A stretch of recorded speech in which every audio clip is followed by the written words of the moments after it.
July 22nd, 1812. A dusty plain in western Spain. The Duke of Wellington stood on a low ridge, watching through his telescope as a French army of 50,000 men maneuvered across the hills. For 6 days, the two armies had been marching parallel to each other, sometimes less than a mile apart, neither commander willing to commit to battle. Wellington's staff was growing nervous. The French were extending their line, clearly attempting to outflank the British position. Several officers suggested retreat. The longer they waited, the worse their position became. But Wellington said nothing. He just kept watching through his telescope, eating his lunch, seemingly unconcerned while a French army maneuvered to cut off his line of retreat. Then, around noon, Wellington saw something. He lowered his telescope. He turned to his Spanish liaison officer and said 5 words in French. Mon cher Alava, Marmont est perdu. My dear Alava, Marmont is lost. What had Wellington seen? What mistake had the French Marshal made?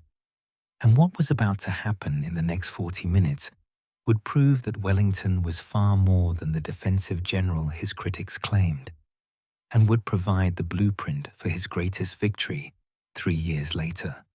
This is the Battle of Salamanca, and what you're about to discover will show you why Wellington called this his finest tactical achievement. Better than Waterloo, better than any battle he ever fought. Welcome to Britain's history. Today, we're diving into Wellington's masterpiece, the 40-minute battle that changed everything. Because Salamanca wasn't won through defensive tactics or superior firepower. It was won through Wellington seeing something nobody else saw and moving before his enemy could react. But before we get to those 40 minutes, before we reveal what Wellington saw through his telescope, we need to understand how Britain ended up fighting in Spain. Because without knowing why Wellington was there, you can't appreciate what happened when he finally saw his chance and took it. And if you're enjoying this deep dive into history, make sure you're subscribed. We've got dozens more battles lined up, each one as dramatic as Salamanca. Don't miss them. Let's go back to 1807, when Napoleon was master of Europe and Britain stood alone. The French emperor had defeated Austria, Prussia, and Russia. He controlled everything from the Atlantic to Poland. Only Britain, protected by the Royal Navy and the English Channel, remained unconquered. Napoleon couldn't invade Britain directly. The Royal Navy made that impossible. So he devised a different strategy: strangle Britain economically through the continental system, a Europe-wide blockade banning trade with Britain. There was one problem. Portugal refused to join. The Portuguese had been Britain's oldest ally for centuries. They wouldn't betray that alliance, even under French pressure. Napoleon's response was invasion. In 1807, French armies crossed Spain, officially an ally, and occupied Portugal. The Portuguese royal family fled to Brazil. Portugal became another French satellite. But Napoleon made a fatal mistake. In 1808, he decided Spain wasn't trustworthy enough to remain independent. He lured the Spanish royal family to France, forced them to abdicate, and installed his brother Joseph Bonaparte as King of Spain. The Spanish people exploded in revolt. Spain, which Napoleon had treated as a conquered province, became a bleeding wound that would drain French resources for 6 years. Britain saw an opportunity. If Spain was fighting France, Britain should help. Not from altruism, from strategic calculation. Every French soldier pinned down in Spain was a soldier who couldn't invade Britain or fight in Central Europe. The Peninsular War became Britain's primary land campaign against Napoleon, the place where British armies could actually fight the French without being immediately overwhelmed by superior numbers. The man chosen to command British forces was Sir Arthur Wellesley, later Duke of Wellington. He'd proven himself in India, winning battles like Assaye against impossible odds. In 1808 to 1809, he'd commanded in Portugal and Spain, winning at Talavera before being forced to withdraw to defensive positions. By 1812, Wellington commanded a mixed force of British, Portuguese, and Spanish troops, roughly 50,000 men, facing French armies that, on paper, outnumbered him 2 or 3 to 1. Think about Wellington's strategic situation. You're commanding British forces in Spain. The French have more soldiers, more experience, and Napoleon's reputation. You can't afford to lose your army. It's the only significant British land force fighting France. Prudence demands defensive warfare, careful positioning, avoiding risks. That's what Wellington did for 3 years, frustrating his critics who wanted aggressive action. But Wellington wasn't being cowardly.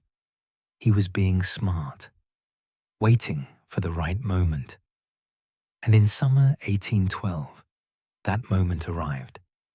Napoleon invaded Russia in June 1812 with 600,000 men. To assemble that force, he'd stripped troops from Spain. The French armies in the peninsula, which had outnumbered Wellington's forces, were suddenly much weaker. Marshal Marmont commanded the army of Portugal, about 50,000 men, roughly equal to Wellington's strength. For the first time in the Peninsular War, Wellington had numerical parity, and Wellington, with equal numbers, was far more dangerous than Wellington outnumbered. In June 1812, Wellington advanced from Portugal into Spain, besieging the fortress cities that blocked the route to Madrid. Marmont maneuvered to relieve these fortresses, and for several weeks, the two armies danced around each other. Wellington trying to take fortresses, Marmont trying to force Wellington into unfavorable battle. By mid-July, the campaign had become a race. Both armies were marching towards Salamanca, a major city in western Spain that whoever held would control the region. On July 16th, Wellington reached Salamanca first, but Marmont's army was close behind, and neither commander wanted to risk battle yet. For 6 days, July 16th through 21st, the two armies marched parallel to each other, sometimes only a mile apart, each commander watching the other, looking for advantage. Officers from both sides could see enemy soldiers across the wheat fields. It was a strange, tense campaign. Two armies marching side by side, neither attacking because neither had the advantage. Marmont was a skilled commander, one of Napoleon's better marshals. He'd studied Wellington's previous battles and knew the British general's preference for defensive positions on reverse slopes where French artillery couldn't see his infantry. Marmont was determined not to attack Wellington in a prepared position. He wanted to outflank Wellington, force him to retreat, avoid the costly frontal assaults that had destroyed French armies at Busaco and Fuentes de Oñoro. So Marmont marched, and Wellington marched, and for 6 days, neither could gain advantage. By July 22nd, both armies were near the village of Arapiles, south of Salamanca. The terrain was open rolling plains dotted with hills, very different from the defensive ridge lines Wellington usually chose. Marmont saw an opportunity. If he could march around Wellington's right flank, extending his own line southward, he could cut the British Army's line of retreat toward Portugal. Wellington would be forced either to attack Marmont's prepared positions or to retreat north, abandoning his campaign. It seemed like a winning move. Marmont began executing his plan around noon. He ordered his left-wing divisions, under Generals Thomières, Maucune, and Brenier, to extend southward, marching past Wellington's right flank. These divisions spread out in march columns, not battle formations, because Marmont believed he was maneuvering, not fighting. He thought Wellington would see the flanking move and retreat. He was catastrophically wrong. Wellington had been watching from a ridge near the village of Aripales. He'd spent the morning eating lunch, seemingly unconcerned about French movements. His staff was confused. Why wasn't Wellington reacting? Why was he letting the French outflank him? Some officers suggested retreat. Wellington said nothing, just watched through his telescope. And then Marmont made his mistake. The French divisions extending south moved too fast. Thomières' division, leading the flank march, opened a gap between itself and Maucune's division behind it, and Maucune opened a gap between himself and the French center. Instead of a continuous line, the French left wing was now 3 separate divisions, each marching in column, separated by a mile or more of open ground. They'd overstretched, and Wellington saw it immediately. This was the moment he'd been waiting for. Not a defensive battle on ground of his choosing, not a siege, but an offensive opportunity where he could strike an enemy who'd made a mistake. Wellington threw aside his lunch, grabbed his telescope, and gave the orders that would destroy Marmont's army in 40 minutes. Mon cher Alava, Marmont est perdu. Wellington's plan was elegant. While the French left wing was extended and vulnerable, he'd smash it with overwhelming force. His brother-in-law, General Pakenham, commanded the 3rd Division, 5,000 British and Portuguese infantry, positioned on Wellington's right. Wellington ordered Pakenham, "Take your division. March hidden behind that ridgeline, so the French can't see you. Then emerge and smash into Thomières' division before they know you're there." Simultaneously, Wellington ordered D'Urban's Portuguese cavalry and General Pack's Portuguese infantry to hit the gap between Thomières and Maucune, preventing the French divisions from supporting each other. And he ordered General Leith's 5th Division, another 5,000 men, to attack Maucune's division. In minutes, Wellington had organized 3 coordinated attacks that would hit 3 separate French divisions almost simultaneously. The French would be fighting 3 separate battles before they even realized they'd been attacked. Pakenham's attack began around 5 p.m. His division marched hidden behind a low ridge, completely invisible to Thomières' French division, which was still marching in column formation, not expecting combat. When Pakenham's men crested the ridge, they were less than 300 yards from the French. Thomières looked up and saw 5,000 British infantry formed in line, advancing with fixed bayonets, emerging from ground he'd thought was empty. Thomières tried to deploy his division from march column into battle line, but there was no time. British infantry fired devastating volleys at 50 yards range. French soldiers fell in heaps. Thomières himself was shot through the head and killed instantly. His division, caught in column, unable to form line, broke and ran. In less than 15 minutes, Thomière's entire division, 4,000 men, had been shattered. Survivors fled south in panic. Pakenham's division, barely scratched, reformed and advanced to attack Morcune's division next. Meanwhile, Morcune's division was being hit from two directions. Leith's 5th Division attacked frontally, while Durban's Portuguese cavalry hit the flank. Morcune tried to form squares to repel cavalry, but that made his infantry vulnerable to Leith's advancing line.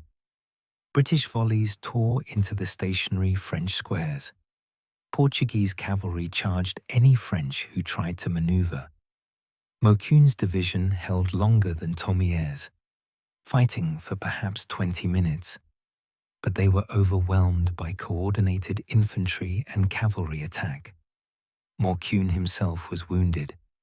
His division collapsed, survivors streaming toward the French centre in disorder.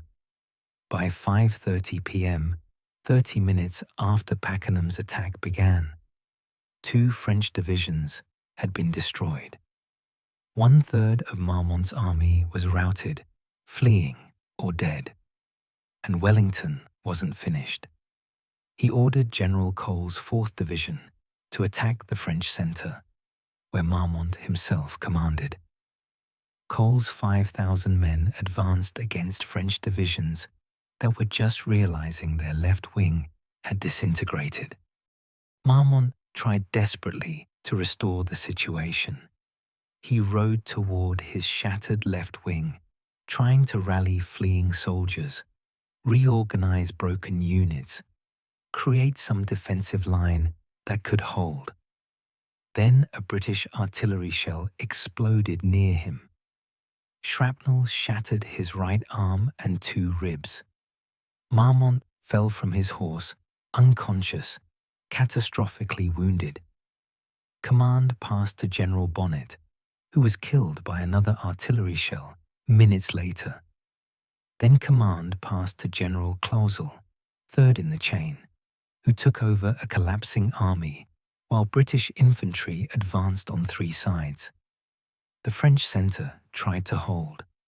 These were veteran soldiers, survivors of a dozen battles who'd fought across Europe.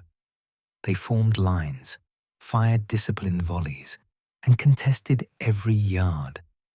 But they were fighting 3 separate British divisions, attacking from different directions. Cole's division hit them from the south. Pakenham's division, having destroyed Thomière and Morcune, was swinging around to hit them from the west. And Wellington was feeding more units into the battle as fast as they could arrive. The French were being systematically surrounded. By 6 p.m., the French centre was breaking. Units that had held for half an hour suddenly dissolved as soldiers realized they were surrounded and retreat routes were closing.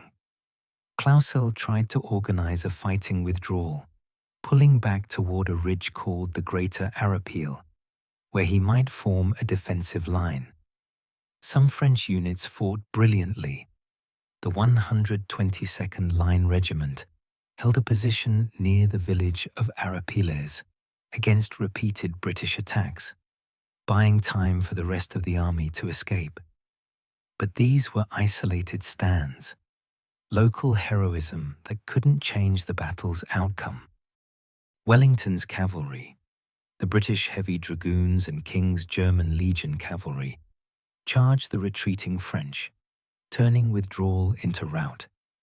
French soldiers who tried to stand were ridden down. Those who ran were sabred from behind. Artillery that couldn't be withdrawn was captured.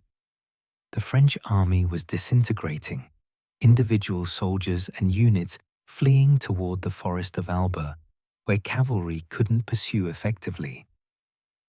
By nightfall, the French army had ceased to exist as a fighting force. Survivors fled toward the forest, or surrendered by the hundreds. The casualties told the story of what had happened. French losses: approximately 14,000 men killed, wounded, or captured. Over 1/4 of Marmont's entire army. 20 guns captured. 2 French generals dead. Marmont maimed for life. British and Portuguese losses: about 5,000 casualties, primarily among the divisions that had done the fighting. Pakenhams, Leiths, Coles. The exchange rate was nearly 3 French casualties for every Allied casualty. It was one of the most lopsided victories of the Napoleonic Wars. But numbers don't capture what Wellington had accomplished. In 40 minutes of coordinated attacks, he'd destroyed an entire French army. Not through defensive fighting, where British infantry stood firm against French attacks. This was offensive warfare. Wellington attacking, Wellington maneuvering, Wellington destroying an enemy who thought they were safe. This was Wellington proving he could beat French marshals at their own game. The strategic consequences were immediate. The road to Madrid was open. Wellington entered the Spanish capital on August the 12th, liberating it from French occupation for the first time since 1808. King Joseph Bonaparte fled north. Spanish civilians erupted in celebration. For Britain, it was the first time British armies had captured a major European capital since Marlborough took Brussels a century earlier. For Spain, it was hoped that French domination might end. For France, it was disaster. One of their best armies destroyed, Spain slipping from their control, British forces advancing where they should have been retreating. But perhaps the most important consequence was psychological. Before Salamanca, many British critics, and even some French commanders, believed Wellington was purely a defensive general. He won by choosing good ground, letting the enemy attack, and relying on British infantry's steady firepower. Salamanca shattered that perception. Wellington had seen an opportunity for offensive battle and executed it brilliantly. He'd maneuvered French divisions out of position, struck with overwhelming force, and destroyed them before they could react. This was Napoleonic warfare, fast, aggressive, devastating. Wellington could play that game as well as any French marshal. From a French perspective, Salamanca was catastrophic, but also educational. French commanders in Spain had grown somewhat contemptuous of Wellington, believing he won through British infantry stubbornness rather than genuine tactical skill. Salamanca forced a reassessment. Marshal Soult, commanding in southern Spain, realized Wellington was far more dangerous than previously believed. The French became more cautious, less willing to risk battle, more focused on defending what they held rather than attacking. That caution gave Wellington more operational freedom in the campaigns that followed. The battle also demonstrated Wellington's ability to coordinate combined arms attacks. Infantry, cavalry, and artillery all played crucial roles, each supporting the others. Pakenham's infantry broke Thomières. D'Urban's cavalry prevented French divisions from supporting each other. Leith's infantry hit Maucune, while Portuguese cavalry threatened his flanks. Cole's infantry attacked the French centre. British cavalry pursued the retreat. And throughout, Wellington controlled it all from his command position, feeding units into battle, adjusting plans as circumstances changed, maintaining the offensive momentum that destroyed the French army. Modern military historians study Salamanca as a textbook example of exploiting enemy mistakes. Marmont's error, extending his line too far, opening gaps between divisions, was relatively small. Against a lesser commander, it might not have mattered. But Wellington saw the opportunity instantly, formulated a plan within minutes, and executed it so fast the French couldn't recover. The window for exploitation was perhaps an hour. Wellington used it perfectly. Think about Wellington's decision-making. For 6 days, you've marched parallel to the French, unable to find advantage. Your critics want aggressive action. Your government wants victories. But you wait, watching, patient. Then your enemy makes one small mistake. Divisions too far apart. Gaps in the line. You have minutes to decide. Attack now with imperfect information, or wait for a better opportunity that might never come. Wellington attacked, and his timing was perfect. Would you have made the same decision? Drop your thoughts in the comments. 3 years later, Wellington would stand on another battlefield, facing Napoleon himself. And when the crisis came at Waterloo, when the Imperial Guard advanced and everything depended on Wellington's decision, he drew on lessons learned at Salamanca. Wait for the enemy's mistake, see the opportunity, strike decisively, and win. If this is the kind of history that fascinates you, the brilliant victories that deserve to be as famous as Waterloo, the battles where genius and opportunity combine to create perfection, the moments when everything went right, then you know what to do. This channel exists because these stories deserve to be told. Thank you for watching Britain's history. The stories that mattered, told the way they deserved.